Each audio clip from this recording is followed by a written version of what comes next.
What is up, everybody? We're back. Once again, another live stream. We got a great show for you guys today. This week, besides talking about is Boba Fett going to be the new villain in Mandalorian Season 2? We'll have to find out. They're already shooting Season 3. And, of course, we got updates on the Cassian Andor series. Apparently, George Lucas is a fan of the Clone Wars. And we've got the Clone Wars versus the Mandalorian in our Duel of the Fates. And it all begins right now. You're listening to Head to Head, a Star Wars podcast. Two fans, two generations, all things Star Wars. Begins now. All right, hello, everybody. I'm Eric Vansel. And I'm Daryl Sanders. And we're your hosts for this podcast.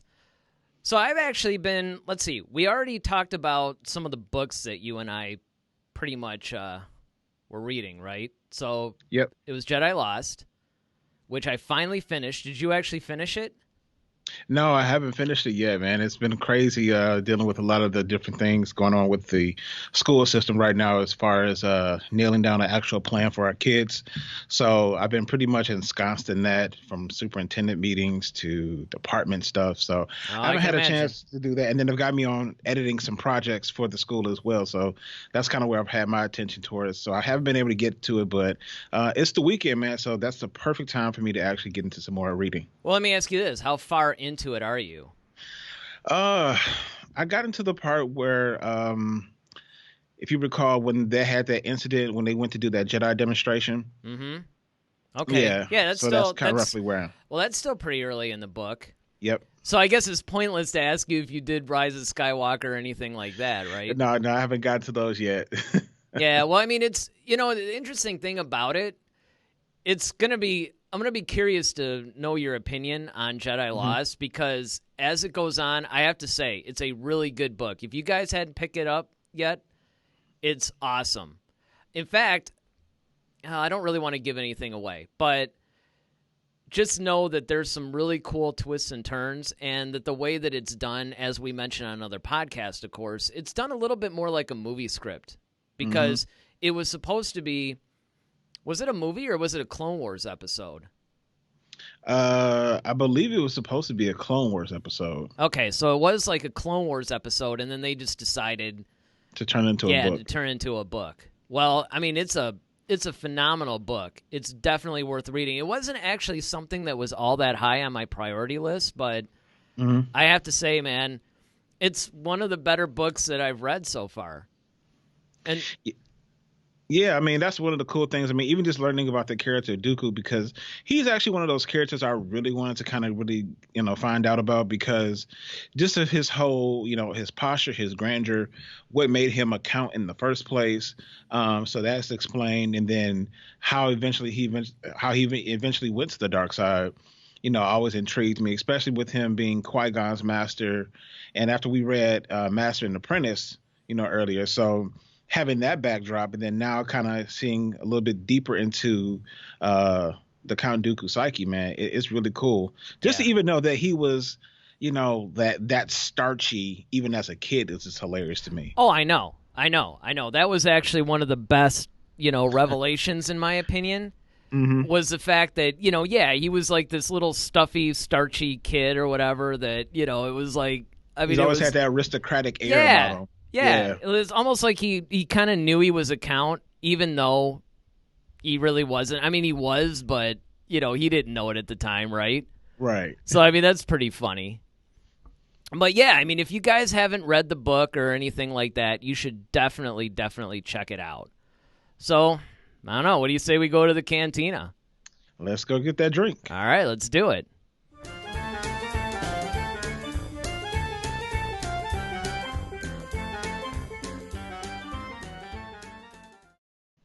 All right, so what do we got first?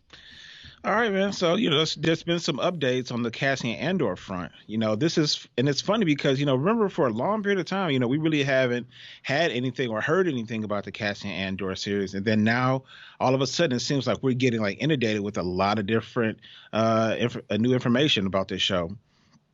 So for those of you who don't know, once again, Cassian Andor series, we don't have the actual name for it yet, but it's pretty much the prequel, if you will, to Rogue One. Diego Luna plays the character Cassian Andor, and he's kind of the main character in one of the main characters in Rogue One, along with Jyn Erso. And the events of Rogue One take place pretty much like a day before the events of Episode 4, A New Hope. So this is that whole plan of them stealing the plans for the Death Star and trying to figure out a way how to defeat it. So that's Rogue One. The Cassian Andor series takes place 5 years before the events of Rogue One. So I remember we were trying to figure out, like, okay, how far are they going to go into the into the Cassian Andor series? Are we going to see him as a kid? Are we going to see him as a teenager? Or like, how close are we going to get to Rogue One here? So I'm looking up something on the Hollywood Reporter, and it's basically reporting that the Cassian Andor series is set 5 years before the events of Rogue One. Oh, that'll be and cool. Then and so we have a couple of people that have been named as the cast members. Stellan Skarsgård and Kyle Soller are members of the cast. And let's see, we also have, the lady who played Mon Mothma in the her last name is O'Reilly, I believe. Oh, yeah. Wasn't she in Rogue One? And yep, she was in Rogue One. Okay, so they're actually doing the whole continuity thing then. With the characters. Her name is Genevieve O'Reilly. That's and Denise Goff. They're also joining the prequel story. So those are the two new members of the Rogue One cast, not the Rogue One cast, the Cassian Andor series. And so that's cool that they're actually keeping, these actresses and actors concurrent as far as, we're not switching up actors and actresses for these main roles. So that's really cool. It's basically a spy thriller. And I just really think this is going to be cool because, this is once again like a different genre of Star Wars. We got the war film with Rogue One. We've gotten a Western with The Mandalorian. And so now we're kind of getting a whole maybe like, I don't want to say quite James Bond, but let's say maybe a Jason Bourne or a Mission Impossible type of vibe with the Cassian Andor series. So that's what I'm kind of picking up so far from what I've read. And of course, Alan Tudyk is coming back to play K2SO. So it's really cool. I mean, I think it's really going to be a phenomenal series, hopefully. I know Disney's really been kind of working on, they're branching out in different fields as far as Disney Plus. So this is something to really be excited for, in my opinion. What about you? Yeah, I think, it's funny because before I wasn't really looking too forward to this series. Like I didn't hate it, but I didn't necessarily care about it either. Like I wasn't like, oh man, I can't wait to see what's going on with it. It was like, I'm far more excited about the Obi-Wan series than I am. Yeah. This, but at the same time, I have to admit, this is, the more that I read about this thing, the more that it's starting to win me over. And I also have to say, I should point this out to everybody. If you guys want to, chime in and let us know what you guys are thinking, just feel free to chat. I mean, we're set up so you can chat with us. You can do whatever. I mean, it's totally cool, Do whatever definitely. You need to do. Yeah, man. But, I mean, I think that one of the things that's going to be cool about this series, now I could be wrong, but I think that it's going to go a little bit into, I'm hoping, some of that time period, maybe somewhere within the Clone Wars where it's dealing with the whole separatist and, the Republic, but actually from a more separatist point of view, because remember, Cassian was actually a separatist at the time. So, he grew up and he basically, I don't know if he actually fought for the separatists or not, but, he was definitely a separatist. Well, yeah, I mean, and that's kind of the cool other backdrop that kind of happens, in the Star Wars thing. And I'm really glad that they seem to kind of want to explore this a lot, which I think is really good because we've gotten this in novels, like the Aftermath trilogy. It takes things from the place of the mindset of what is it like to being a regular, normal person in the Empire. Yes. And like you're looking as an empire, you're looking at Rebels, like, yeah, they're the problem. They're the ones who just trying to screw up everything. You really see them. They really see them as truly the enemy, and until they really start to see, like, wait a minute, no, it's our own government that's actually causing the issues. So I think this is really cool when you start to see like people defect and people starting to understand, like, okay, I was once a part of this. I don't believe in what they believe in now. Now I see there's a greater and a bigger cause. Absolutely. So we, like I said, we saw it with Aftermath. Of course, we saw it with Finn. Yeah. In the sequel trilogy of the Skywalker saga. And that's what I like. I like the fact that they're actually starting to explore and humanize a little bit some of these characters, instead of just like these cartoon, bad guys or something, almost like the total black and white, white hat, black hat kind of thing. They're actually showing that a lot of times these villains think that they're doing the right thing. Yeah, that gray area. I mean, even we saw it in Tell Rebels me, with I got to Agent fix Kallus. this mic. This mic is like, I don't know, it sort of went crazy on me. Hold on. Keep going. But yeah, man, I just think like even when we talk about like Agent Kallus, watching him in Rebels, he was like such the starch bad guy, and then to see him eventually kind of switch sides and become Fulcrum. Oh, that was one of my that was one of my favorites, by the way. Yeah, that was really cool. And then even they kind of try to bring that back into the Rise of Skywalker with Hux. They try to make Hux almost like a Fulcrum kind of guy. That's actually completely what it reminded me of. Yeah. When the whole Hux thing went down, I'm like, dude, this is kind of like the whole Fulcrum thing all over again. Yeah, because when they got the stuff from the in the opening part of the movie, when Poe and Finn are going to get the information from that one planet before they're getting like tracked down by those TIE fighters, it was like, okay, where did they get that information from? Who gave it to them? And it's like, all right.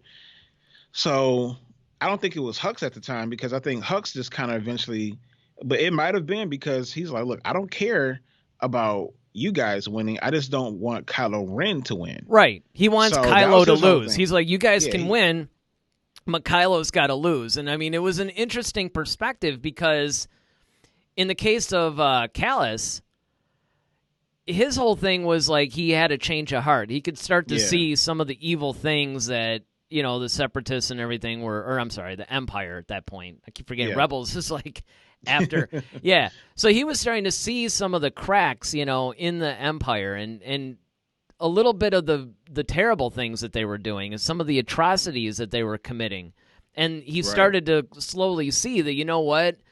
You actually, right. Yeah, it's not right. And he's seen the rebellion in a slightly different light. And that's how he changed. Whereas Hux, it wasn't anything quite that noble, unfortunately. With Hux, it was really more like, what? Opportunity. Yeah, I don't really care if you guys win. I don't really care about the cause. I just want Kylo to lose. It was actually, like you said, it was a little bit more personal.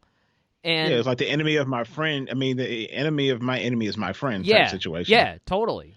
And I think that's what makes it a little bit different. Now, I'm not really sure what we're going to get in this whole Cassian Andor series, because what's funny is, as you pointed out, right, there's like all this stuff that's coming out on a almost daily basis now. It's almost like, somebody's like, release the Kraken, right? And it's like, now we're starting to get like all this information on a series that, quite frankly, we haven't got any information on up until now. But here's my thing. Yeah.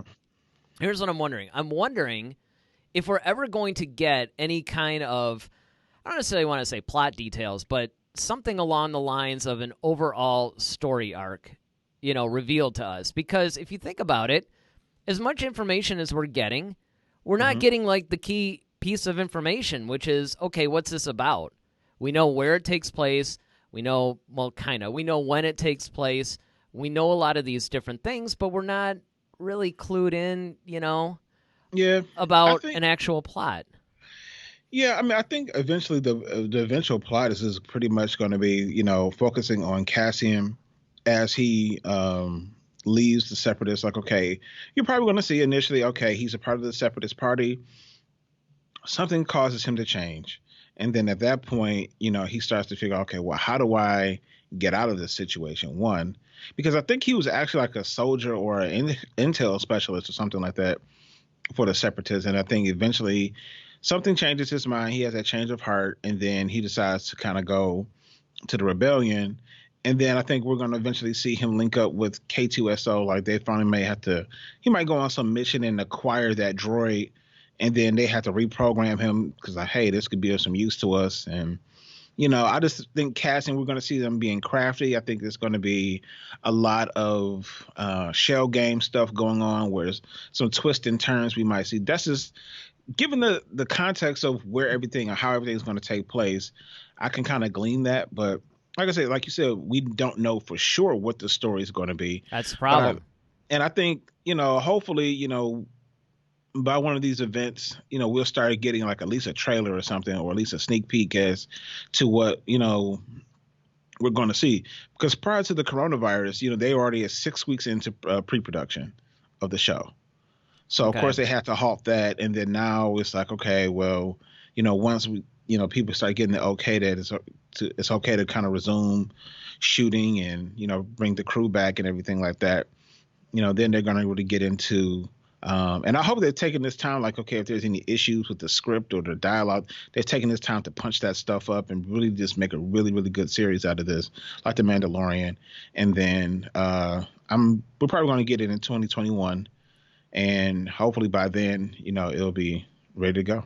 Hopefully. I mean, but what about you guys? What are you guys thinking right now? Are you guys excited for Cassian Andor? Do you think that, were you like how I was at first, where you didn't really care that much? Or, what are you guys thinking out there? Let us know. You can chat with us live right now at any point during the show. You know what? And if you do it, we'll even put your chat up on the screen. We could do that now. We're using a slightly different software. Oh, and of course, if you guys like this discussion, if you like what you see, be sure if you're watching on YouTube, hit the subscribe button. If you're watching us on Twitch, make sure you follow us.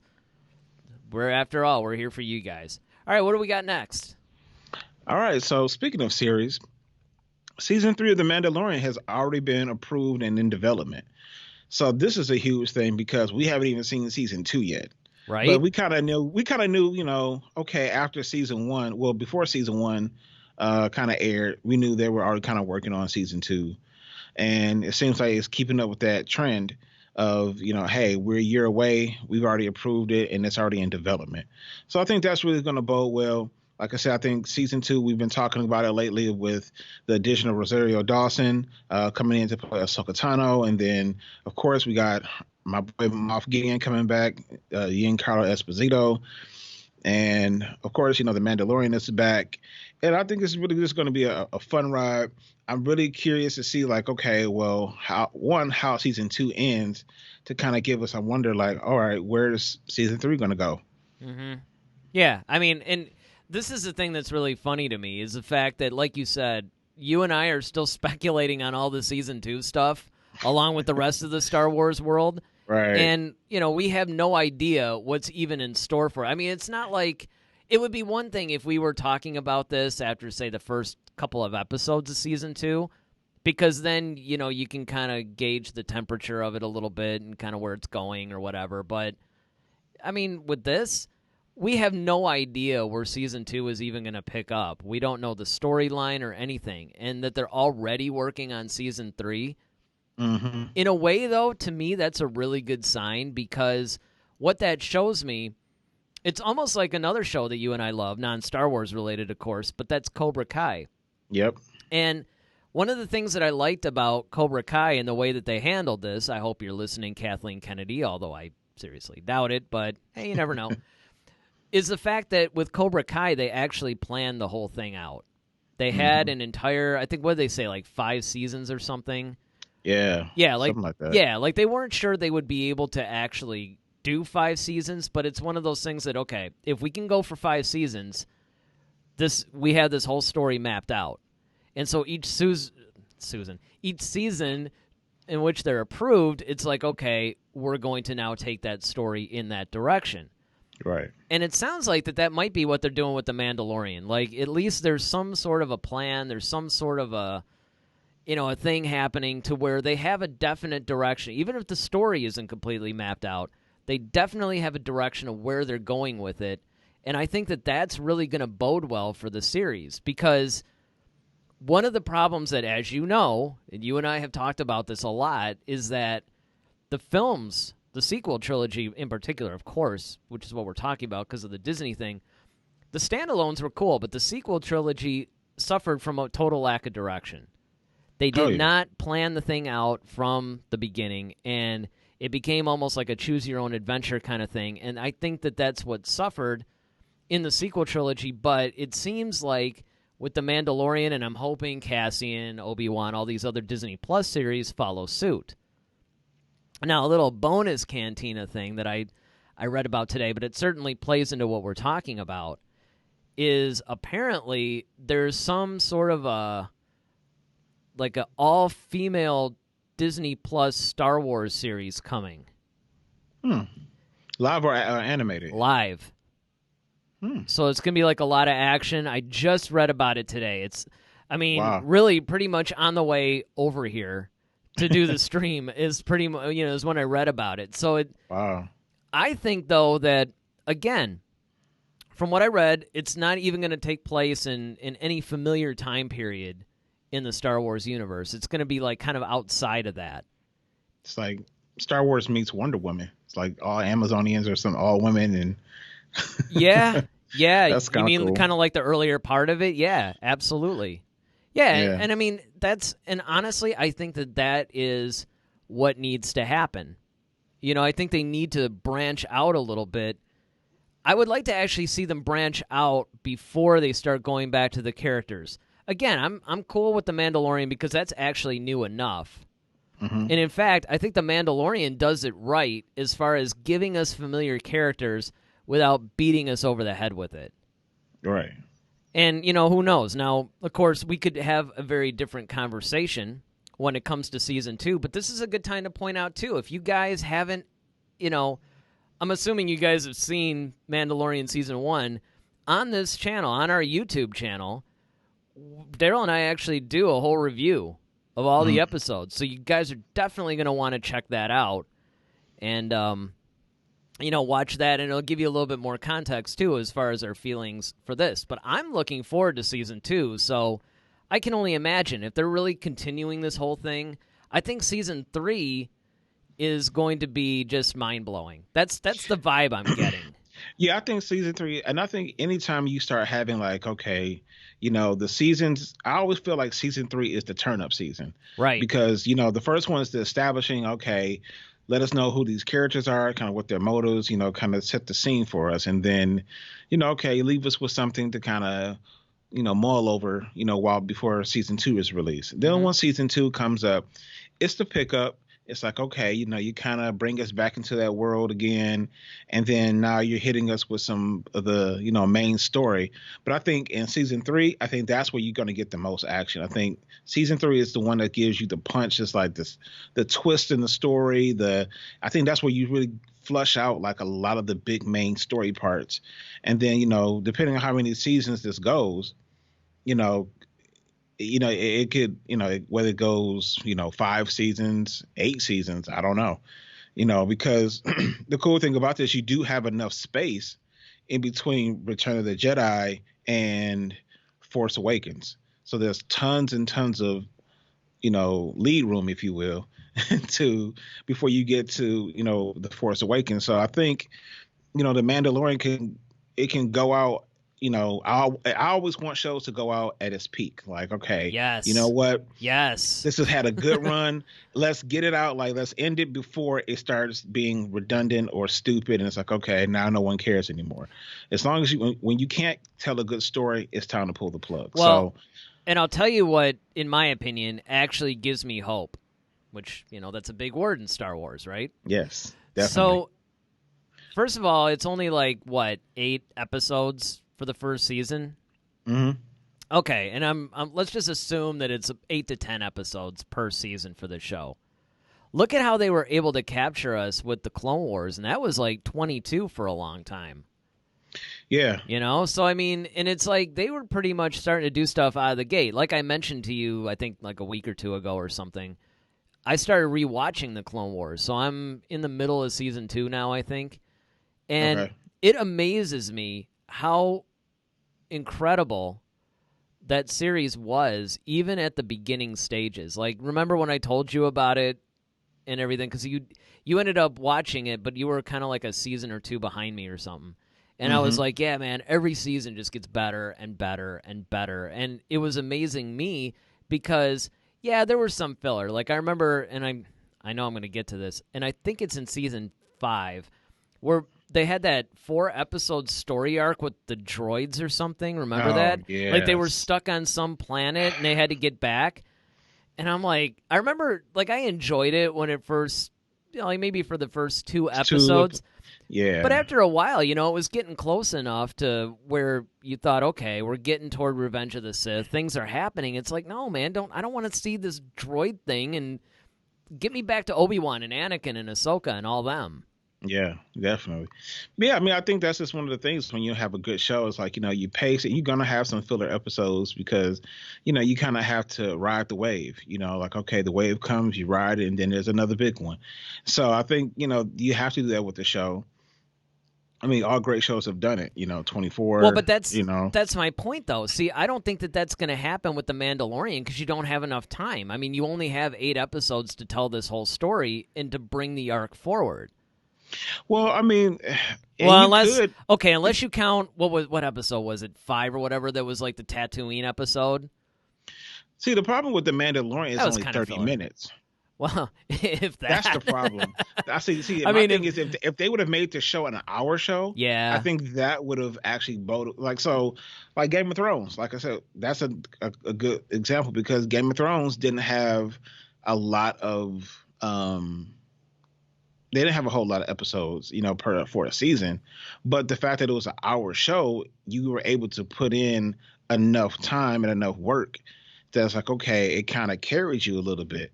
So you can do an hour for 10 episodes. That was good. Well, actually, you know what? You kind of bring up something that I didn't really think about until this very second, is the fact that it could almost suffer from the opposite problem. Because you don't have a whole lot of time and you can't get into anything, that almost makes a filler episode. Mm-hmm.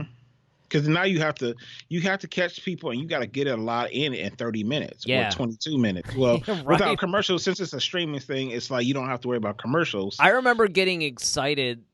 Okay, the last couple episodes, I think, brushed around 40, 45, or 50 or something like that. But I remember getting excited when I saw the first episode that was like 30 minutes. Because most of them were like, 21. I was like, is that it? Is that really, that's all I'm getting? I've been waiting all this time for the show, and that's all I'm getting. Yeah, I mean, it sucks, and I know that's what Star Wars fans were like really complaining about too. But then, of course, you just get so sucked into it that it's like, on one hand, you don't notice the time because you're so involved in the story. But then, like when it's over, you're just like, dang, I wish this was just like 15 minutes longer. I would have been like, it didn't even have to be an hour. Just give me like 40 minutes or something like that, Absolutely. And I've been happy. And I think that would have been, honestly, I think that would have been a perfect medium if, you gave them a 40-minute show, that way you can really kind of do the setup and then get into it. Well, if you think about it, 40 minutes or 42 or whatever would actually be like what a network show would be without the commercials. Right. So, yeah, I mean, I agree. I think that, for something like Cobra Kai or something like that, even that had longer episodes, though. Those usually average between 25 and 35 minutes, and they were pretty consistent. It was the same thing. It was like a 10-episode season or whatever. But, I mean, you still had a good chunk. But something like this, especially because you're reestablishing a time period, that's where I think they should have spent, like you said, more like 40 minutes. And part of me wonders, like, are they going to change it for season 2? Because, like, with season 1 being a pilot thing, they didn't know how well this thing was really going to take off. Yeah. So maybe that's why they kept it that way. But then to cut down on costs and, okay, if this thing bombs, we didn't spend all this money producing a 40-minute show and no one cares about it.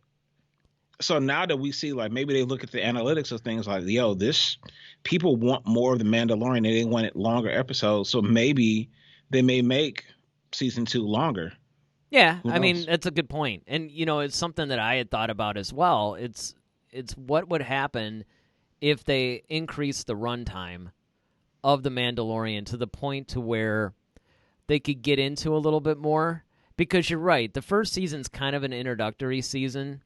and they were probably testing the water. And you're right, it was probably a cost thing. I didn't really think about that at first, but because, you figure Lucasfilm's got billions of dollars, but they want to hold on to that money too, though. So, yeah, it stands to reason that perhaps that could be. But that's why I think it's exciting to me that not only is everybody thinking ahead to Season 3, but they're actually putting things in motion. So, yeah. I don't think they would be doing that if they weren't super confident in how Season 2 was going to turn out. Yep. Yeah. But what about you guys? Are you excited about, you got to be excited for Season 2. I mean, come on. Let us know in the chats. Also, don't forget to hit subscribe. If you like this discussion that we're doing, subscribe to our channel, hit the like button, help us grow. Like I said, one of the things that we love to do is we love to talk Star Wars, and we really love talking Star Wars with you guys. So, what do we got next? All right. Well, speaking of loving Star Wars, George Lucas, the father of them all, is actually a fan of the Clone Wars animation, and he's really a fan of Season 7. So I was doing some reading, and, it was basically talking about how, one of the big things that Filoni really wanted to do was he really wanted to please George. He really wanted George to really be happy with, what he's done with this particular series. Sam Witwer, who plays Darth Maul, talks about it as well. Like, we all just really wanted to make George Lucas happy and really proud of this. And he is, he's run, Dave Filoni has run some stuff, of course, past George. Hey, what do you think about this?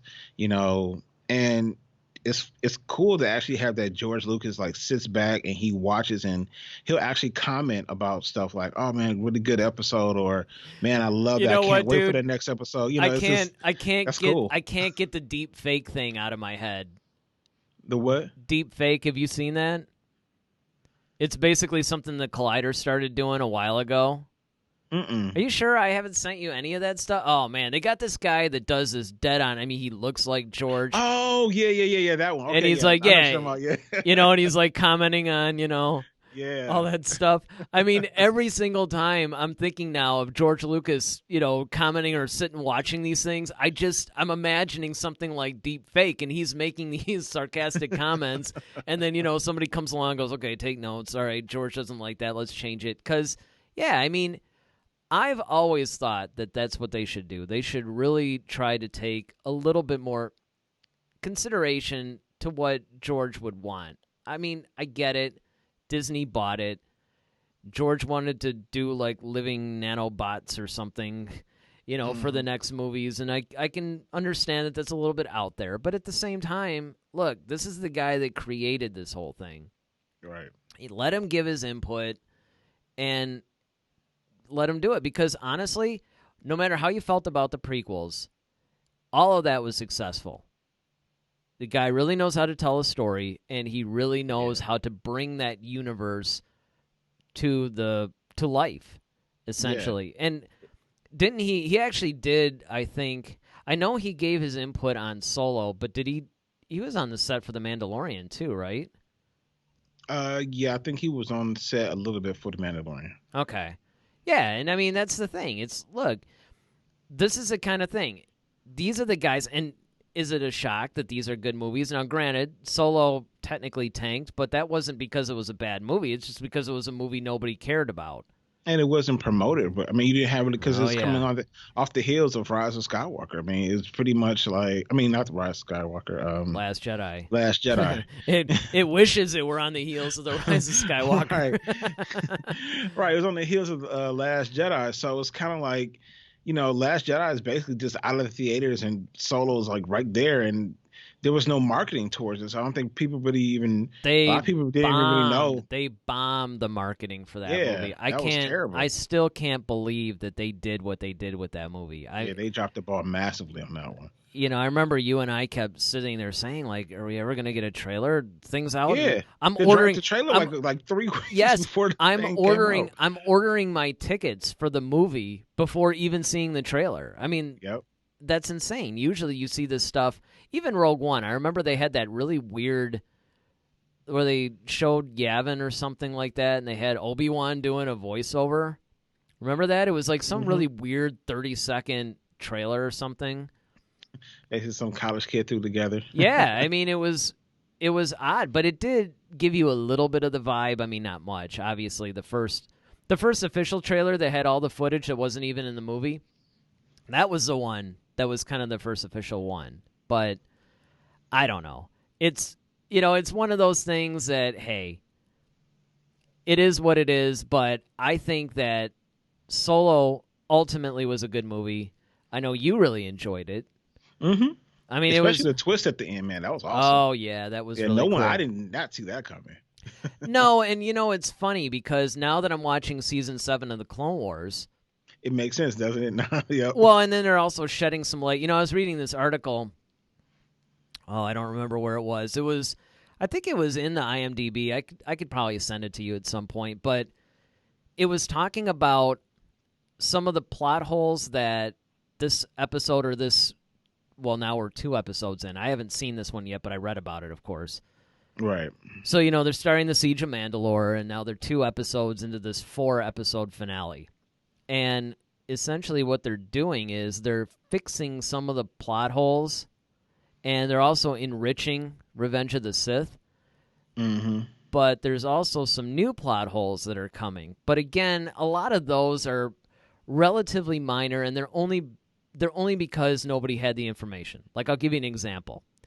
Apparently, now I haven't read it yet, but in the Ahsoka book, it talks about how she had her green lightsaber, and now we know that Anakin, fixed him and made him blue. So there's, little things like that. There was another one, though, that was actually kind of major. I don't remember what it was offhand, but it was pretty major. But I do like the fact that they really enriched some of Revenge of the Sith storyline. So you actually look at a lot of these scenes differently now. It gives a lot more context to Revenge of the Sith. And I think that that's going to continue as the episodes go on. Oh, yeah, definitely. Definitely. But I'm just wondering, though, how they're going to end it. Like, what the last episode's going to be. I mean, I don't know. There's just something... There's something that tells me that there's going to be something kind of mind-blowing that's going to set canon on its ear, but I can't put my finger on it. Well, I mean, there's that whole thing right now where the whole the situation with Palpatine being captured. So, we're right at that point. Yeah, in fact, this episode essentially is now during that whole first... In fact, the first episode... Or not the first episode. The episode that premiered today is now taking place after they rescued Palpatine. Because Obi-Wan apparently ends up, talking about the whole, Dooku thing and how he was a little upset that Anakin killed him.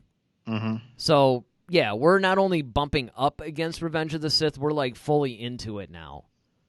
So that's what I mean. It's going to be really interesting. But what about you guys? What are you guys thinking? Are you guys enjoying? Are you guys like Lucas? Do you enjoy the Clone Wars so far? I mean, I gotta say, I'm loving this season. I mean, I thought season 5 was amazing. Mm-hmm. This is like watching another Star Wars movie. Yeah. This is what actually remember the Clone Wars movie that kicked it all off that I hated, but I kind of actually sort of like it now? Yeah. It didn't feel like this. This actually feels more like an animated Star Wars film, and this is what we should have gotten. But I digress. I'm happy. I'm feeling better. I'm on my meds. We're good. Yes. All right. Well, hey, you know what though? I'm amped up, so I'm ready to fight. What do we got next? Hey man, it's time for Duel of the Fates.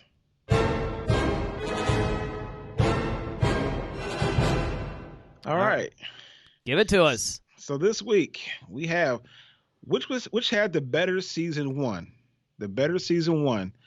Clone Wars or Mandalorian? Killing me. You are killing me with this. But you know what? I'm getting good with these now. No, you are. You are. I have to admit, you're getting spectacular with these. But I have to tell you, this is good that I'm actually rewatching the Clone Wars series because now this is fresh in my mind. Where before, I mean, when did it come out? Like 2008?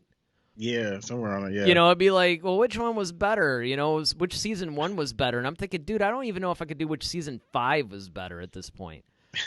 But now it's fresh in my mind. And here's the thing. I have to, you know me, I always have to set a lot of this stuff up. Like, I can never just answer you. It's always got to be like some analytical thing. But hey. Well, you know, you're a James Bond villain. You have to explain your plot before. Right? But here's the thing, and this is, I think that you can't ignore this, is the fact that the Clone Wars had like 22 episodes versus Mandalorian's 8. I mean, you know, come on. But you're talking about quality, so let me get this, because again, I got to be anal about this. All right, what criteria are we basing this on? Are we basing this on better season 1 as far as production? Is it story? Is it execution? I think it's just overall like story and execution. I think that's just pretty much like what I guess really what is kind of like, man, this is like awesome. All right, well, let's get into this. Anybody that's watching us on Twitch will love this, because they love like 3-hour live streams. So we could get into this, okay? So first of all, you got to look at which one is setting up the story better. Okay. So for that, for me, I'm going to give it to The Mandalorian. And technically I shouldn't, but the only reason why I'm doing it is because technically the Clone Wars had a movie to set up the series. Okay. You know, whereas The Mandalorian basically had like, what, a 20-minute episode? I don't even know if it was 20 minutes, man. It might have only been 18. I remember it was pretty short. But yeah. I would have to give it to The Mandalorian on setting up the story. For overall character development, I'm probably honestly going to have to then flip and give it to Clone Wars. Because the Clone Wars introduced us to a ton of new characters. Like a bunch of them. And honestly, by like the 3rd or 4th episode, you pretty much knew everything about all of them and you were intrigued. But again, the other thing too, though, is that you have to remember that the Clone Wars didn't have to work as hard because we already knew the framework. We knew it was in between episode 2 and 3. It was characters that we were familiar with. It's characters that we knew, basically where they should be in that story arc at that particular time period, where The Mandalorian had to tell essentially a brand new story. So I think if we're going to do it overall, I would probably have to give it to The Mandalorian, only because it had to do more with less. Your turn. Yeah, I'm going to go with Mandalorian. I think The Mandalorian is just had a better season simply because it was something new. It was something fresh. Like you said, we already kind of knew where the Clone Wars had to go. I think the character development was just like, The Mandalorian were all new characters to us. All of them. It's in a sense like you had, of course, The Mandalorian, you had Carl Weathers' character. I forgot his name at the moment. Grief. Grief, yeah. Karga or something. Yeah. Here we go again, showing off our vast Star Wars knowledge, right? Grief Karga. Yeah, I'm pretty sure that's his name. Yeah, so then you had that, and of course, like, the twist with Baby Yoda, and then of course we get like this, and I think it's just the whole vibe of it. I think the vibe of The Mandalorian was really cool. Just the way they position things, like, you see the stormtroopers' helmets and stuff like that, and on basically like these. You know what? I'll give it to you. I mean, I even already said The Mandalorian overall, but the more that I'm thinking about it, the more that, yeah, you're absolutely right. I mean, they had to do a lot of setup, and they didn't have a lot of time to do it either. Yeah, and I think just the vibe of it, it's just it's really cool. It's really like, the first episode, like the fact that he had like a carbonite thing that's on his ship, I was like, whoa, okay, like just all these different things, and just really trying to get into the character and figure out like who this guy is. And of course, he never takes off his helmet, and he's getting like these different pieces of metal to outfit his uniform and whatnot, and just I think all that the history and everything like that. Where Clone Wars is very cool. It's fun. It's I love, like I said, I love the direction in the sense where you get to see the development of the relationship between Obi-Wan and Anakin. I also love seeing the fact that Anakin had a Padawan, because I thought that was a unique twist. That Because was something that I was really kind of surprised by. yeah, me too. I have to admit that was like a twist that I didn't expect. Now, I had forgotten that Obi-Wan was originally supposed to be your Padawan. But Well, I think it was always set up to be. yeah, it probably was. I mean, when you actually look at the whole tone of the episode, it did seem like Yoda was sort of maneuvering it to happen that way. Yeah. And I think that Anakin having a Padawan was really a good idea to balance him, because it's kind of like when you have to teach something, the lessons become a lot more clear to you. Yeah, definitely. And I think it was really cool because, up until then, like, okay, we knew that Anakin became a Jedi Knight, okay. And then, of course, in Revenge of the Sith, okay, it's weird because it's like he's still with Obi-Wan, but it's kind of like they still treat them as Padawan and Master. Yeah. But he's already a Jedi Knight at that point. Well, but you know what, though? If you stop and think about it, because I was thinking the same thing, but now that I'm rewatching a lot of this stuff, you can tell, though, because there's a lot of times where, Anakin will just be like, no, I'm going to do this or whatever, and, Obi-Wan will just be like, oh, this again, I hope you know what you're doing kind of thing, or, okay, well, what are you going to do? And you could tell that Anakin has a lot more leeway and control. It's just that because Obi-Wan is still, more experienced and everything, he's going to try to still, teach a little bit, but he does give him a lot of space. Yeah, he has a lot of latitude, if you will, to do a lot. And that's what I'm saying is it's like, you really... That whole Revenge of the Sith thing is kind of weird because, at one point, like you said, like when we last see them in Attack of the Clones, he's still very much a Padawan. Yeah. It wasn't until like when we see him in Revenge of the Sith now, it's like, okay, one, the clear indicator is that Braid is gone. So it's like, okay, well, that's the first clue. But then the other thing is just like, okay, now he's definitely coming to his own. He's filled out. He's grown up. Well, here's something. For kicks, why don't you punch up, since you got your computer, how many years after Attack of the Clones does Clone Wars take place? Unless you know the answer. How many years after Attack of the Clones does Clone Wars take place? Yeah. Well, it's all the same thing. Well, I mean, but the Clone Wars lasted a while, though. Yeah, that's what I'm saying. It's like you can't, I wouldn't even know how to ask that. Well, because okay, so, what? I mean... Well, no, because if you think about it, it's like, okay, when the Clone Wars start, it's like the whole thing is the Clone Wars. So it's not like... Yeah, but I mean... It's just a continuation of it, basically. But it's the events, though. The events of Attack of the Clones. Okay, like the last frame before the little circle comes down and the credits come up. All right? At that moment... I don't need to have it read back to me. I know. versus the moment when, Clone Wars picks up, some time has transpired. It could be 3 hours, but I'm just curious on what it is. All right, man. This isn't a Force Awakens Last Jedi situation. I mean, I get it. It's fine, but I'm just saying, right? I got you, man. But I mean, I think that's one of the things that, to me, is a strength of a lot of these things that Dave Filoni is involved in. Because if you notice, Filoni was Lucas was really the one that was writing the stories and spearheading the whole Clone Wars thing. And then Filoni was coming up under him. And then, of course, Filoni and Favreau took over for The Mandalorian.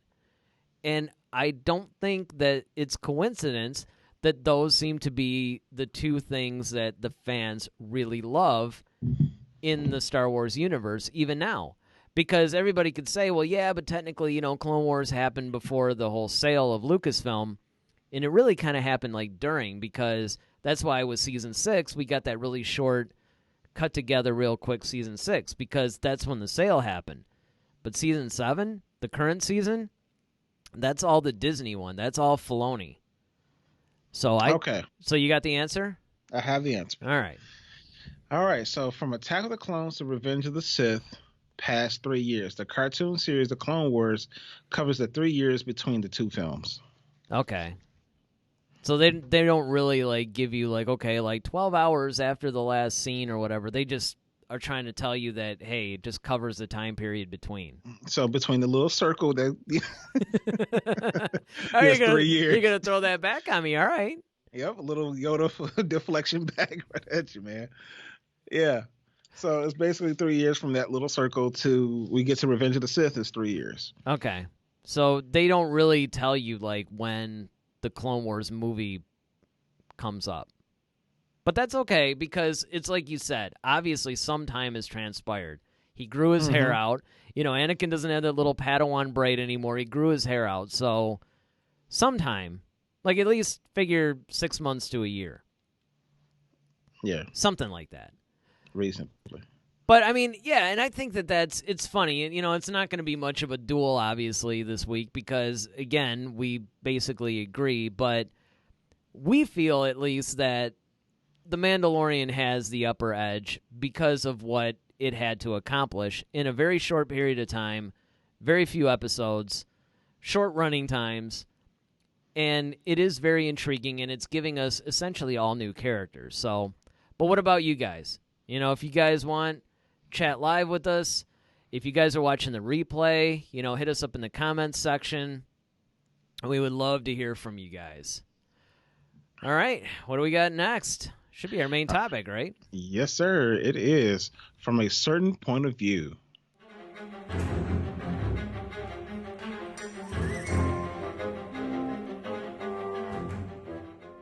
All right. All right. So this week, from a certain point of view, is Boba Fett going to be the new villain in the season 2 of The Mandalorian?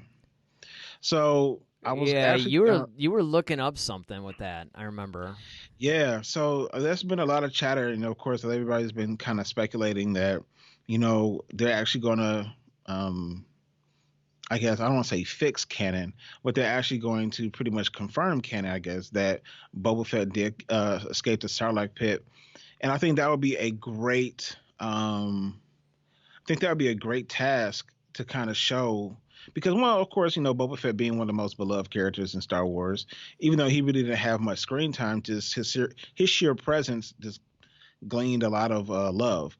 But I think, you know, we last see him, you know, getting yanked down into the Sarlacc pit. And I think in this, what they're speculating is that in season 2, they're actually going to show Boba Fett getting out of the Sarlacc pit. Dude, what if that were the opening scene? People would lose their minds if that was the opening scene, like, you know, the Mandalorian thing. Well, actually, it would be before the little title card, but it would be like, you know, it fades up, and you basically see like a hand coming up out of or you just see the Sarlacc pit, and then all of a sudden a hand comes up. I would just like to see him blast out of that thing, man. Or whatever it is. I mean, it would just be mind-blowing to actually witness that. And then maybe they do like a, you know, 4 years later or whatever, if they actually wanted to do it to where time transpired. Because, remember, in the Aftermath trilogy, somebody got a hold of Boba Fett's armor. So either he sold it or somebody took it or maybe the Sarlacc, you know, yacked it up or something. I don't know. Right. I mean, who knows? But, I mean, granted, I don't know if I want to see a naked Boba Fett crawling out of the Sarlacc pit now, but, you know, it would be cool to see that. And that would actually set up, if he is the villain of the next season, that would actually set that up. Like, okay, he's coming up out of the Sarlacc pit, you see it, and then, you know, the title card comes up, and then maybe it says something like, you know, 2 years later or whatever. Mm-hmm. And then, you know, you're catching up with the Mandalorian as he's taking Baby Yoda wherever he's taking him. And then that could actually work. I think that could work. Well, yeah, so here's what people are speculating. And the speculations, honestly, is a really, really, really good story. If this actually came to pass, like, I would totally be for it. So here's how they're playing it. So Boba Fett pretty much explodes out of the Sarlacc pit. Now, you know that in season 1, you know, there was that one person in that bar with the spurs, and everybody presume that to be Yes. Boba Fett. Yes. I think what they're going to do is they're going to confirm that it's Boba Fett, but then at some point they're actually going to show how he came out of the Starlight Pit. Okay, kind of like a flashback kind of thing. Yeah, like a flashback type of situation. Like he might be telling his story about, yeah, you know, I remember when the Jedi and you know, this one Jedi knocked me into the Starlight Pit or whatever, you know. But basically what happens is that, of course, Gideon is, of course, he's hell-bent on trying to get Baby Yoda. So, but all his attempts have pretty much failed. So what he does is he enlists the help of another Mandalorian, Boba Fett, to actually track down our Mandalorian to actually retrieve Baby Yoda. The thing is that, you know, of course, Mandalorian doesn't really care for Boba Fett because he doesn't follow he's not Mandalorian, first of all. He just has the armor and he doesn't follow the Mandalorian creed, code. Well, that was the thing. Whole code. That was the thing that I found really cool when I was rewatching. Because, you know, when you rewatch something, you obviously run into a ton of things that you forgot about. But that was one of them, is that somebody mentioned, like, Jango Fett or something. In, I think Obi-Wan did. He mentioned, like, Jango Fett. Because, it was when they first ran into Bo-Katan and all that, you know, for the whole Mandalorian story arc that happened in season 1 or 2. Mm-hmm. And, you know, he was like, well, I fought one once, you know, like Jango Fett. And they're like, Fett wasn't a real Mandalorian, you know, and they just kind of like, they kind of went off, you know, like they knew about the Fetts, like, you know, okay, yeah, no, not those guys again. Exactly. And on top of that, if you look at like Attack of the Clones, it shows you because Django's always taking his helmet off. Well, that's against the rules in the Mandalorian culture. So that's the thing is that, you know, and he raised Boba the same way. So that's one of those things that like, okay, I can really see like there's a clash as in like, okay, hey man, like you're pretending to be what I am, and I don't like that. So there's that conflict, and then there's the double conflict of now he's trying to take Baby Yoda from his planet or from his care, and it makes sense that Gideon would try to find somebody like, okay, well look, what's better than to stop a Mandalorian, but another Mandalorian. He might not even know that Fett isn't a true Mandalorian, but he doesn't care. And then I think, in the process of that, somehow Ahsoka comes into the fray, and there's a situation where now she's going up against Moff Gideon, which we don't know much about him either. So the fact that he has a darksaber, we don't know if he's actually a force wielder or not. Yeah, that's kind of weird to me. I have to say, first of all, it's really cool that we actually saw the darksaber. Yeah. In live action, but yeah, you gotta wonder, how did he get it? Who is this guy that he ended up getting the darksaber? So we got to figure out how that fits into it. Let me ask you this though: Do you think Daniel Logan will end up playing him, Boba Fett? I mean, because he did lend his voice to Boba Fett in the Clone Wars. I haven't gotten there yet. I guess it depends. I think it depends on how action intensive it is. Or maybe they do something like to the fact of like, okay, he may play Boba Fett for like all speaking roles, like walking, talking, that type of stuff, but like when it comes to fighting and stuff like that, you just get a stunt guy in there to do it. Mm-hmm. So that's possible. Yeah. I mean, I just think that would be really cool. Yeah. Personally. It would feel cool to actually have the actual Boba Fett back in the suit again. Oh, without question. I mean, I think you almost, in a way, have to do it. Not necessarily Daniel Logan, but I think that it would just be cool to have,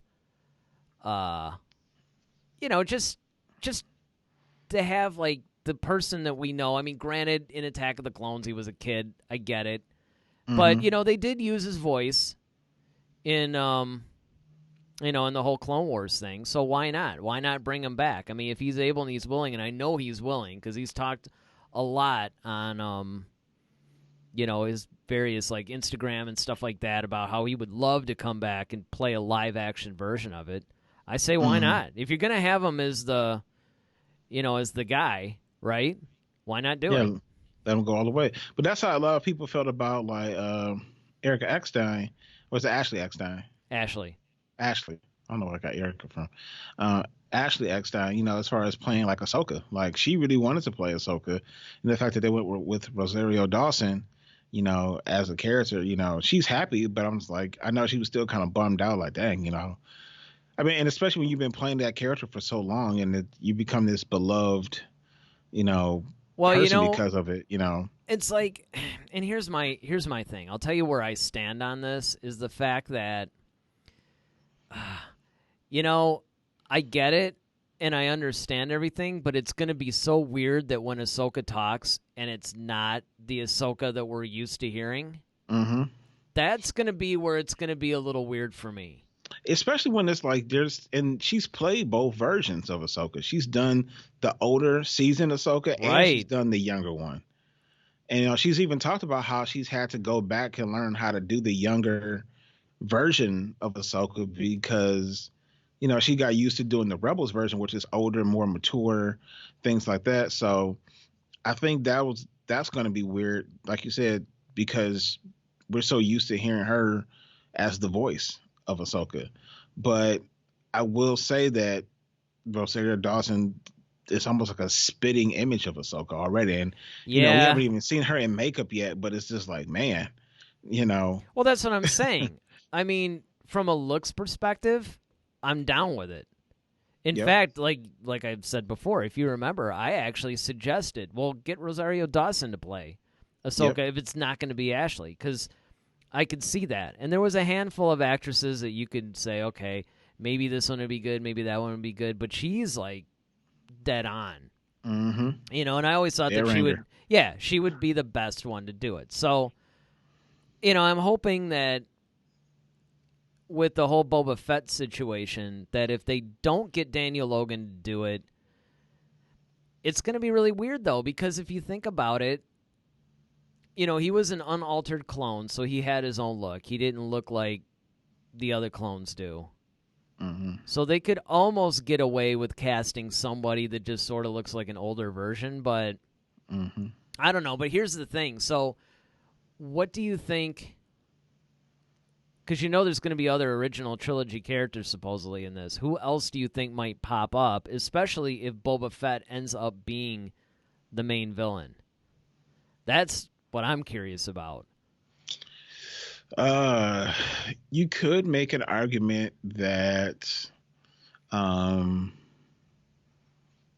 maybe Mon Mothma, you could have so kind of like some of the New Republic people, maybe. Yeah. You could people have that. Yeah, you could have some of the New Republic folks. You could have maybe Harrison Ford, but now I can't even say Harrison Ford because at that time, unless you took Alden Ehrenreich. Oh yeah, Alden Ehrenreich. Well, you wouldn't want to do that though because I mean, it was Harrison Ford that was at that. You could de-age him pretty easy. Look at what they did with Michael Douglas and a lot of these other guys in the Marvel movies. I think that you can, if you wanted to do it, and I mean, it's not like it's going to be an entire episode dedicated to Han Solo, but I mean, you could definitely. I mean, if you want to de-age Harrison Ford, I mean, you can have him pop in. And like I think Harrison Ford will be okay with it, especially if it's not like some long-standing thing. It's just like, okay, maybe 1 or 2 episodes or something like that. You get Harrison Ford to come back playing Han, like, oh, Boba Fett's back. Oh, shoot, we got to get out of here type of situation. Yeah, because the cool thing is, I mean, he's like, it's kind of like he's still kind of grumpy and doesn't get it, but at least he's doing it now. Mm-hmm. Now, granted, he kind of has a special feeling for JJ, like he loves JJ as a director, so JJ was the one that asked him to come back, so he did it. So I don't know if Dave Filoni called him up, he'd probably be like, who is this? Who? I don't know him. Yeah, I don't. What are you talking about? So I mean, that I definitely think that you have to weigh that in, but again, and it doesn't even necessarily have to be him, right? It could be like Bosk, or they already introduced IG-11. Why not introduce IG-88? True. You could have any of those guys, Dengar, any of the bounty hunters, basically. or you could maybe find another Imperial that may have survived or something like that. Yeah. Well, you know who they could bring in? Story-wise, it would work. It's somebody, again, from the novels, but Ray Sloan. She was like, like a admiral. Yep. Pretty sure. It's been a minute. She was like right from New Dawn, I think she was a captain, and that was the first book. And she's been in a lot of the new canon, the stuff that takes place after Return of the Jedi. So, like, your Aftermath trilogy, she factored heavily into. She popped up in a bunch of other ones, too. So, I think that, personally, I would like to see Boba Fett in The Mandalorian, without question. Yeah, I think that would be awesome. And I think that the way that fans have been kind of speculating, like if he does show up, that's the storyline. I think that's an awesome storyline. Yeah, exactly. I mean, it's one of those things where I think that if they really do it correctly, and that's the problem, they can't Palpatine this. Right. I mean, and not to mention the fact that, let's face it, Boba Fett kind of went out like a punk. It's like, come on. It was almost slapstick the way that was done. That was one of the things that Lucas did that I really, even as a kid, I mean, I'm not looking back at this as an older guy saying this. I mean, even when I was sitting there and like 13 years old. Well, I was like, yeah, so it was before, August, so I was still 12. But I mean, yeah, 12, 13 years old. Even I was kind of like, really? Because, they built up this really cool character. He had a cool presence in Empire Strikes Back. In the beginning of Return of the Jedi, he was kind of menacing and looked really cool and stuff. And I'm like, really, dude? This is how he's going to go out? To me, it just cheapened the character a little bit. And so I would like to see that fixed. I would like to see something to where he comes back and he's just really, really cool, really menacing. Yeah, I would love to see a Boba Fett with a chip on his shoulder. I would love to see why he was so feared and so revered as a bounty hunter, because we never really got to see that, really. No, that's true. You heard about it, but you didn't get to see it. You heard about it, but you didn't get to see it. And I wouldn't mind, honestly, somewhat of a redemption on his part either. Sure. I mean, and you got to think about it too. Like, he's probably going to be like really ticked off because he really considered like his life. Okay, so as a kid, the Jedi lopped his dad's head off. And then it's like, okay, yeah, I'm thinking he Boba confronts another Jedi, and then like now he ends up in a Sarlacc pit. I mean, granted, Luke wasn't the one to knock him in. It was actually like Han just like not knowing. No, but you know Boba Fett what? was. You saw. Look, let's face it. Maybe the reason, maybe it was some sort of PTSD. Like you saw a lightsaber going around and just kind of tripped him up and disoriented him for a minute or whatever. Because you got to think, well, what was he, like 10 or something? I mean, Yeah. that would be a little traumatic for a child to see.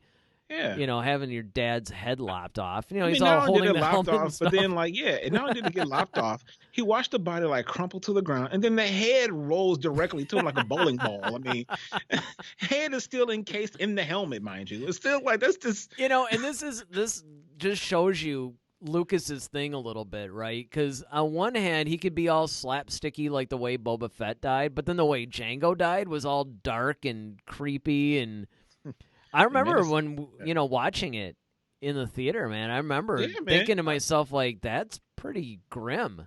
I mean, Samuel L. man hit that head like a baseball. I mean, he was like swinging for the fences with that. Well, and that was one of the things that honestly I really enjoyed was seeing Mace Windu in battle. That was one of the things that I was really hoping for, because ever since he was introduced in The Phantom Menace, I was like, this guy's had a pass. I'll bet you anything that this guy was kind of like how Samuel L. Jackson normally plays, but Yep. And I mean, I was like, okay, I want to see this guy in battles. Like, if we're not going to see it in a movie, I hope we at least get a book or something. And they didn't disappoint. Well, I mean, I definitely love just the way he crept up on Dooku, and it's and then next thing you know, he's igniting this lightsaber right by his throat. You're like, whoa, like Mace was not playing. Now, that's something that was really interesting to me about the Jedi Lost book, is that you don't really hear about Mace a lot. Yeah. In fact, I don't remember in that whole book if you ever heard anything about him, but he should have been pretty prominent at that point. Yeah, he just probably was just off doing something else, or is attending to, some other issues or whatnot. But yeah, I get it. Yeah, definitely. I mean, especially, like I said, when Dooku kind of rose to the ranks or whatnot, he was pretty, powerful. Yeah, and you'll see he gets even more so. I mean, it's kind of cool too to see the dichotomy between the Dooku that Asajj Ventress knew, and she's even saying that in the book the whole time. Like, well, this guy's, he's actually being a pretty cool, noble guy. It's like, versus with her, he's like frying her with force lightning every 5 minutes because she didn't pick up after herself or something. I mean, it's really that extreme. Mm-hmm. And that's why I always wondered, as Dooku was starting to get a little bit darker, did Mace ever pick up on that and actually have any interaction? Because Mace would just be like, Well, you got to think about Mace too. Like, he knew what Dooku was. He knew he was a Sith Lord. So it was just kind of like, all right, like I knew who you used to be. I know what you're capable of, and I think that's the reason why he approached Dooku the way that he did. Honestly, I would have loved to see the duel between Dooku and Mace. Yes. That would have been awesome. But I have to say, I mean, to see a duel between Mace and Palpatine was pretty epic. In fact, in a lot of ways, it's better. Yeah, definitely. I mean, that actually shocked me. I'll be honest. When we first saw that, I was not expecting that. If I remember correctly, too, that wasn't even anything in a spoiler or anything like that. No, it was just like, all right. It's just out of nowhere. I'm like, really? Oh, okay, right. This is kind of cool. Yeah, I didn't expect that at all. Especially when he didn't die like so quickly like the others. It's like, oh, we're just going to get a duel between these two? That's Sweet. another thing, man. It's like, how are those guys even Jedi Masters, really? I mean, granted, I get it that Palpatine's like super powerful and all that, but I mean, he just kind of swung and they just all basically fell. It's like, you guys are like on the council. I just don't think, I think they just weren't as sharp, and I don't think they were just really ready, truly ready for.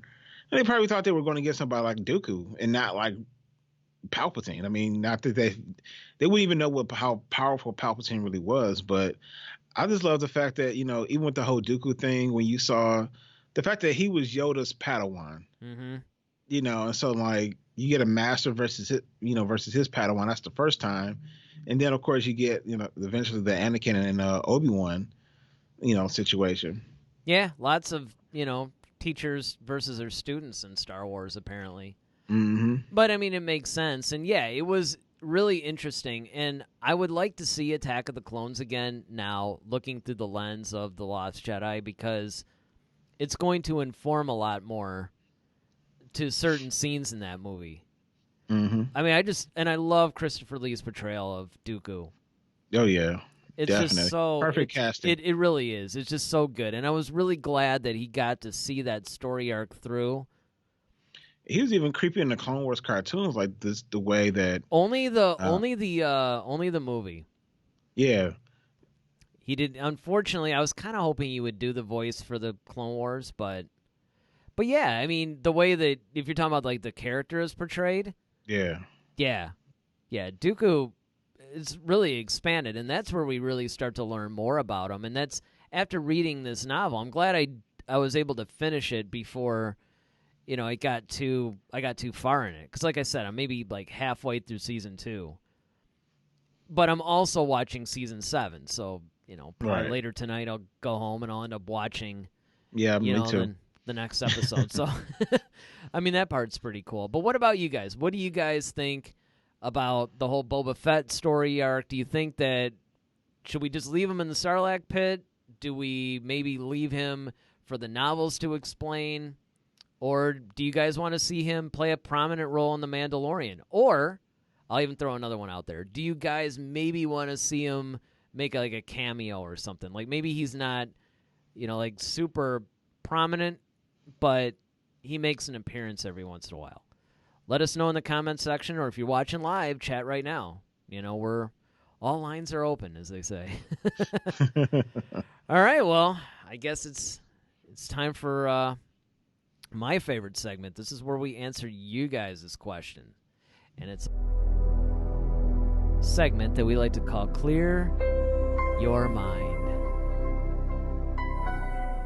That's right. Clear your mind. This is where we answer you guys' questions. You guys send us questions. We answer them. What do we got first?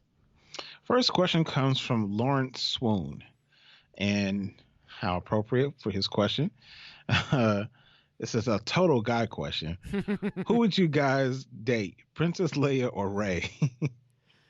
You know, there's every once in a while on Facebook you see these things, and there was a terrible, terrible Princess Leia shirt where she's like kind of like naked and bound up and gagged or whatever, and it's not.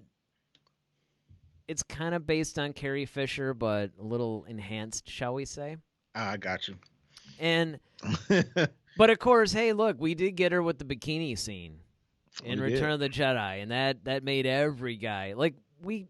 It's funny because, and this is a really true testament to Carrie Fisher, is that, you know, she looked really, really good in A New Hope, and I thought she looked even better in Empire Strikes Back, but nobody ever really saw her kind of as a sex symbol type of a thing. I mean, it was really like we just saw her as a really strong female character. Mm-hmm. And so it's Princess Leia versus who? Rey? Rey. Going for Rey? Yeah, I might have to go for Rey. I don't know. Rey is pretty cute, man. I mean, but I think is. I don't know though. You know, I keep going back to the bikini scene. See, we I'm going Leia, man. Well, and here's the thing too, because obviously I'm assuming that this question is the character and not the actress, right? I mean, I guess maybe it could be both. I don't know. Well, you know what? We can answer it as both. Okay, so if it's the real actress, I'll go with Daisy Ridley because Carrie Fisher was like a out of her mind coke addict, and you know she had a lot of mental issues and stuff. And I think that she would have been pretty cool, but she was just kind of messed up. And I personally don't know if that would have been a good combination for me. So I'd have to go for Daisy Ridley, the more down to earth one. For real life, I'd probably have to I'd probably have to go with Leia for character though. I can go with that. I can go with that. You know, I mean, it's just because you know Leia had it together. She was very confident. She had like kind of a quiet confidence though. She was nurturing and everything when she needed to be, but yet she was also very strong and kind of spunky when, you know, it called for that too. And there's something attractive about that too. So yeah, I'd have to definitely, I think character-wise, yeah. Okay. Yeah, I'll go with that. All right. I'll definitely go with that assessment. That's definitely one of the more interesting questions that we got. Yeah. You know, that's why I had to throw that in there. I was like, okay. Yeah, we don't usually get that stuff. I'd encourage that actually. That was a fun one to answer. I didn't feel like I had to look up some encyclopedia to get that one right. Yeah, that's totally based on you, man. You know what though? What's funny is I'd be willing to bet now that, I mean, maybe not right now because the chats aren't exactly lighting up, but that would be a question that we would definitely get a lot of comments on. All right, what do we got next? Who's Alex Harrison? Alex Harrison. This is another fun one, actually. Who was your first Star Wars friend? Wow. Wow. My first Star Wars friend. Yeah. I'd have to, you know, it's kind of tough because there were 3 people when I was a kid. Because remember, I was 7 years old when A New Hope came out. Mm-hmm. And I can think offhand of maybe 3 people that, you know, were kind of in that periphery. Mm-hmm. But it would be probably... Well, now, I hate to go through this whole qualification thing again, but are we talking about my first friend that shared my love of Star Wars, or my first friend that like I kind of like Star Wars is kind of the first thing. Because if that's the case, it would be you, even though it came later. We'll go with that. No, just no. I mean, I just think it's the first friend that you kind of like. Okay, Sort of like kind of like what we're doing now. Like if podcasts and shows existed, like who would I do a Star Wars show with? Yeah, like okay, like your friend that you kind of like. Your first friend you could connect with Star Wars with. I guess that's the best way. Yeah, it's still like a toss-up between Brian and Joey. Okay. I mean, it's like because Joey was like one of these guys. He basically was into all of it, man. DC, Marvel. Like, he was the one that really got me into comics. I was kind of into him anyway, but he was the one that he had like kind of a academic, intellectual way of presenting a lot of this stuff. So he got really into the lore and stuff like that, and he was the one that really turned me on to what good comics, what bad comics were, because, you know, I just sort of liked what I liked. I wasn't really thinking about it all that much. He was the one that instilled that in me, and he did the same thing with Star Wars, too. On the other hand, with Brian, he and I sort of collected the figures together. You know, we talked about it a lot, and I honestly don't remember which of those two would have been first, because much like the Star Wars universe, it was a long time ago. Oh man, you know, cool. I'm not exactly that young, so. Oh man, I think for me, ironically, it's funny because like growing up, like when I first got exposed to Star Wars, you know, it was of course after the movies had been out for some years, and so by that time, you know, my friends growing up, you know, they didn't watch stuff like that. They didn't, you know, my friends in my neighborhood, they really weren't into the sci-fi stuff. They really weren't, you know, they were into like, you know, of course, all the action, things like that. Yeah. So they really didn't know anything about Star Wars like that. So I kind of was like on an island by myself. I actually was the one trying to introduce them to Star Wars. And, you know, some people thought it was like, all right, it was kind of cool. You know, outside of my little brother, actually, that's probably like my first Star Wars friend, really, because like he's the only person I could talk to about it. That counts, but that counts because he would watch it with me. Yeah, it's like you said, because just because you're related to somebody doesn't. You could be related to somebody and not be friends at all with them. True. You know, I mean, you could. I mean, like my own mom, right? My mom's like she's been, you know, one of my best friends forever, and it's because we connected. Aww. I know. And Mother's she's Day listening. Yeah, she's listening to this too. So it's Mother's Day is like like around the corner. Oh, oh, is it? I wish we had one of those like. Wow, you know what? With the stupid those virus all track thing. stuff from the. Oh yeah, you know what? Well, wait, I do. I'm not gonna call it up now because things have been going really smooth this week. I don't want to jinx it, but I do have a sound effect thing here, which is cool that I could use. But wow, wait, Mother's Day is actually when is it?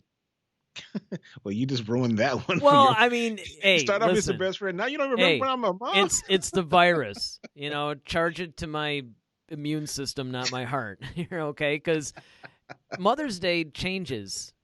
It's always what is it? The second Sunday? Second Sunday of May, right? Okay, yeah. so it's, I guess okay, it's coming up. Sometimes it falls on my birthday, which I hate. Oh, I know. I know. I mean, that's the thing. But I mean, it's one of those things that, you know, I don't really think about it. And then, you know, you get really wrapped up and everything. And then it comes up and you're just, usually what'll happen is my mom will mention it. You know, she'll say something about Mother's Day. And I'm like, oh man, is that coming up? Or even with Father's Day, it's the same thing. I'll see some commercial on TV and I'll be like, oh yeah, that is this week. Fortunately though, my dad doesn't really care. He doesn't, you know, if I get him something, it's like, okay, cool, whatever. Yeah, you got to do moms differently. But yeah, I think for me, I think my little brother was actually probably really my first Star Wars friend.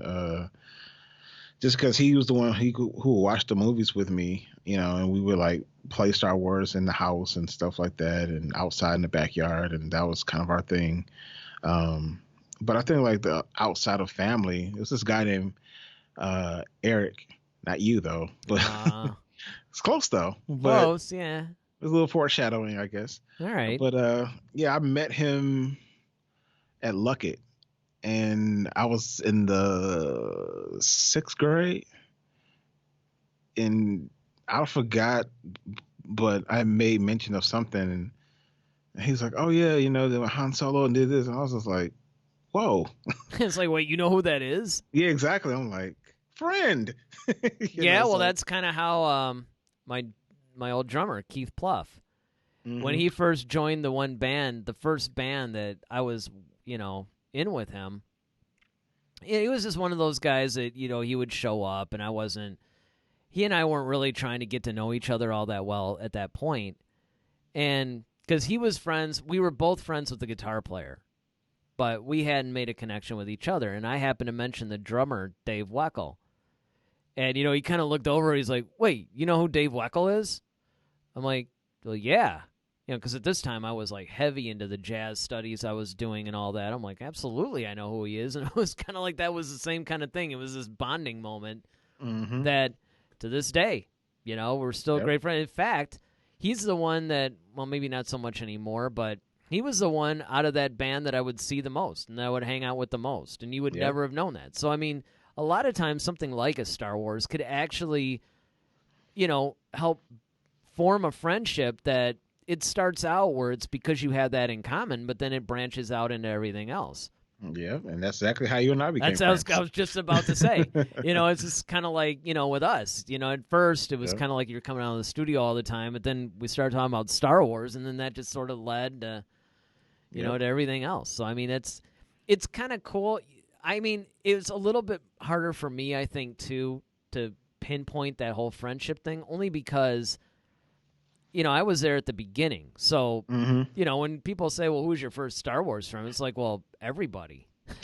I mean, right. Pretty much. It's a phenomenon everybody was talking about. I mean, everybody. This is when the lines were going around the theaters, and, I mean, adults were into it, kids were into it. It was kind of like everybody was into it. So it's like to try to pinpoint, well, who was the one that you sort of like drifted toward? Because everybody was into Star Wars to some degree. Gotcha. It's just whose degree matched yours? Because that's where I knew that I was different from other kids, because I was kind of obsessed with it. Yeah. In a way. I don't think it was unhealthy. Of course, I mean, who would say, yeah, it was kind of unhealthy? Well, I don't know. Maybe in hindsight I might say something like that. But it wasn't to the point where it was crazy. You and I always talk about this all the time, where it's not like we can, there's some guy that's out of focus in the background and you can give the whole backstory like some of these people can. Yeah. I mean, half the time we don't even remember the main characters these days. I know, right? I mean, it's going to get to the point where I can just see the guy, the mask, Darth Vader. Yeah, that one. Yeah, the asthmatic guy. Yeah, right. Guy had breathing problems. Grievous? No. The black one. That's right. Because Grievous is white. Yeah. Uh-oh. All right. See? Even in Star Wars, it doesn't matter if you're black or white. That's right.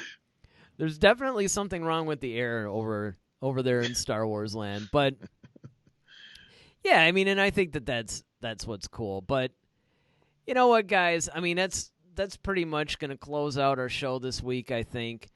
Make sure that you hit the subscribe button, hit the like button. If you're watching this live, definitely there's still a little bit of time you can chat and let us know what you thought of the show. But definitely check out some of the other stuff we got on this channel. We got all kinds of different Star Wars stuff, and we're going to come out with even more things. I think we're going to start reviewing the Clone Wars again. When Mandalorian Season 2 comes up, we're definitely going to review that. So, you're going to want to stay tuned for that. We're going to do some book reviews. So there's actually a lot more Star Wars content coming, and we're definitely going to try to even expand our live streaming a little bit more, because I think this is the way to go. But this is the way. This is the way. I have spoken.